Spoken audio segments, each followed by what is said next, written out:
आज हम लोग अवतल दर्पण के उपयोग सेविंग दर्पण के रूप में क्यों किया जाता है उसके बारे में जानकारी प्राप्त करेंगे। आप सैलून में देखे होंगे कि जो दर्पण लगा होता है वो अधिकांश तो अवतल दर्पण होता है। यहाँ पर क्वेश्चन दिया गया है कि सेविंग दर्पण के रूप में यानी जो हजाम होता है, जो नाई, वह सैलून में अवतल दर्पण का उपयोग क्यों करता है। तो यहाँ पर लिखा गया क्यों होता है। तो सबसे पहले इसका आंसर देखते हैं। सेविंग दर्पण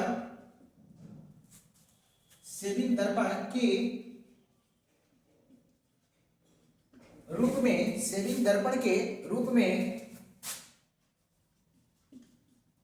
अवतल दर्पण का उपयोग होता है क्योंकि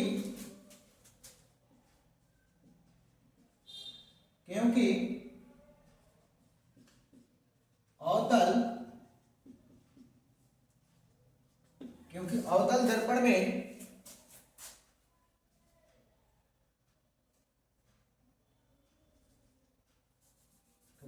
दर्पण में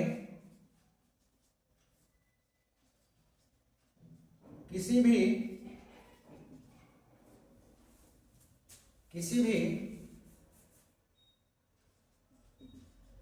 वस्तु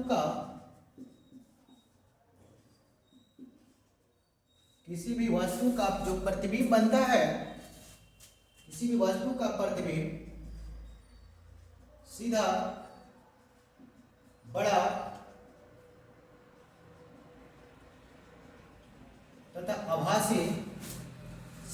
तथा आभासी बनता है, जिससे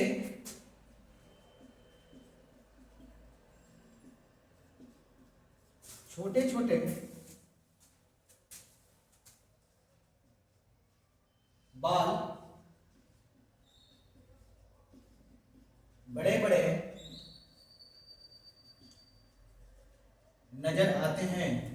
जो छोटे छोटे बाल हमारे ये सेविंग और ये बाल, उसमें क्या आएंगे, बड़े बड़े नजर आएंगे।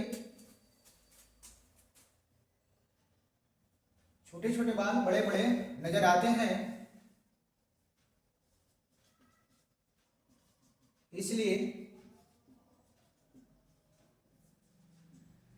हजाम मीन्स नाउ, हजाम को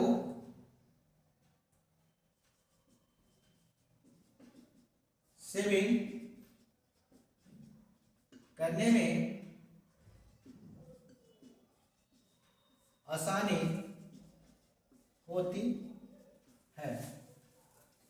आपको ये पता होना चाहिए कि अवतल दर्पण का उपयोग क्यों होता है, क्योंकि अवतल दर्पण में किसी वस्तु का प्रतिबिंब कैसा बनता है, सीधा, बड़ा और आभासी, जिससे जब सैलून में जब हम जाते हैं तो जो भी छोटे छोटे हमारे बाल ये हैं, ये क्या आते हैं, आपको बड़े बड़े नजर आते हैं, जिससे जो हजाम है यानी जो नाई है उसको आपको सेविंग करने में क्या होती है, आसानी होती है। अतः इस प्रकार हम देखते हैं कि सेविंग दर्पण के रूप में किसका इस्तेमाल होता है, अवतल दर्पण का प्रयोग होता है। किसका प्रयोग होता है, अवतल दर्पण का। यहां से एक ऑब्जेक्टिव क्वेश्चन भी पूछा जाता है कि सैलून में किस दर्पण का इस्तेमाल किया जाता है या प्रयोग किया जाता है।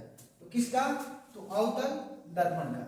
थ्योरी के साथ साथ एक ऑब्जेक्टिव क्वेश्चन भी हो जाएगा यहाँ पर।